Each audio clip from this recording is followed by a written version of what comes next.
What if a ghost followed you home from a graveyard and it wouldn't let go? Welcome to Friday 13, where we don't just tell scary stories. We uncover true horrors that'll make you question every shadow. I'm Daniel, and this isn't some made-up tale. This really happened to me, and it's why I can't sleep without the lights on. Stay with me, because what followed me home, it's still out there, waiting in the dark. It started with a whisper, barely audible, like the wind brushing my ear. But what if that whisper was the first sign of something that'd been waiting for me? Let me take you back to how it began, and why I'll never forget it. It was just a bit of fun, or so I thought. I'd always been drawn to creepy places, the kind that make your skin prickle. So, one October evening, I visited an old graveyard outside town. It was the kind of place where the air feels thick, heavy with the smell of damp earth and old stone. The sun was setting, casting long shadows between the graves. I wandered, reading the names, imagining the lives behind them. Then I felt it, a cold spot, sharp and sudden, like stepping into a freezer. I stopped. The air around me was warm, but right there, it was ice. Ever felt a chill that didn't make sense? I shrugged it off, kept walking. That's when I heard it. My name, soft like a breath. Daniel. I spun around. The graveyard was empty, the mist swirling lazily. Hello? I called. My voice echoed back, unanswered. It had to be the wind, right? But the air was still. Too still. I shook my head, laughed it off. Probably my imagination. But as I turned to leave, I saw it, a shadow guarding between the tombstones. My heart skipped. Was someone there? I blinked. It was gone.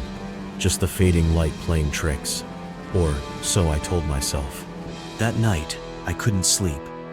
Every time I closed my eyes, I saw that shadow. Quick, fleeting, like it was following me.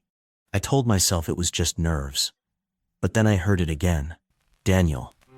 Right by my ear. I bolted upright, heart pounding. The room was empty, but the air, it felt wrong, thick and cold. I flicked on the light. Nothing. Just my own reflection in the mirror, pale and wide-eyed. I tried to laugh it off, but my hands wouldn't stop shaking. Had something followed me home? Was it here?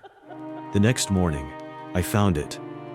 A faint handprint on the mirror, small and smeared, like a child's. My stomach dropped. I hadn't touched it. No one had. I wiped it clean, but the cold spot, it lingered like a stain on the air. That's when the nightmare started. Every night, I'd dream of the graveyard, wandering, lost, with something breathing down my neck. I'd wake up gasping, the whisper still echoing. Daniel. It wasn't just a dream. It was here. I couldn't ignore it anymore. The whispers, the shadows. It was like the ghost was settling in, making itself at home. I'd catch glimpses, fleeting, out of the corner of my eye. A figure standing in the hallway, watching me. I'd turn, it'd vanish. The air would turn cold, sharp, like stepping into a freezer. And the smell, damp earth, like the graveyard itself had followed me. I tried to rationalize it. Maybe it was stress. Maybe I was imagining things. But then, the objects started moving. Books would fall when no one was near them. Doors would slam shut on their own. And the whispers, they grew louder, more insistent. Stay with me. My heart raced every time. I'd shout, "Who are you?" But the house would fall silent, mocking me. I was unraveling, jumpy, paranoid, a mess. Have you ever felt a presence behind you, even when you knew you were alone? That's where I was, trapped in my own home, with something I couldn't see. It was 3 a.m. when it finally showed itself. I woke to the feeling of someone sitting on the edge of my bed, heavy, cold. My eyes snapped open. There it was, a figure, small and hunched, its eyes hollow, its mouth stretched in a silent screen. It stared at me, unblinking. My breath caught. I couldn't move, couldn't scream. It leaned closer, its breath cold as ice on my face. "Stay with me, Daniel," it whispered. My heart hammered to run, but my body wouldn't listen. Then, it vanished. The weight lifted, the cold faded. But the terror? It stayed. I couldn't take it anymore. I needed help. I called a medium, someone who'd dealt with this before.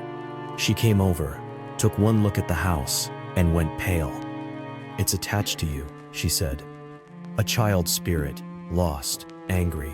It followed you from the graveyard." My stomach churned. "A child? Why me?" She handed me a ritual. Salt, candles, a prayer to release it. I was desperate. I'd try anything. I set it up that night.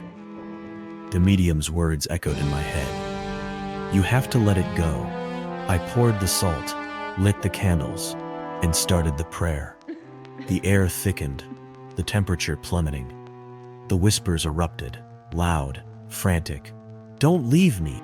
The candles flickered, shadows twisting on the walls. I shouted the final words. "Spirit, be free! Leave this place!" The room shook, the whispers turning to screams. Then, silence. The air warmed, the shadows stilled. It was gone. That was a year ago. The whispers stopped. The cold spots vanished. But sometimes, when the night's too quiet, I swear I hear it. A faint giggle, a soft Daniel. I don't sleep easy anymore. This really happened, and it's carved into me. Fear I can't shake. That's my story, true as the chill running down my spine. If it got under your skin, hit that like button and subscribe for more real horrors. Ever felt a ghost follow you home? Or heard your name whispered in the dark? Drop it in the comments. You're not alone. This is Friday 13, signing off. But remember, the shadows are always watching.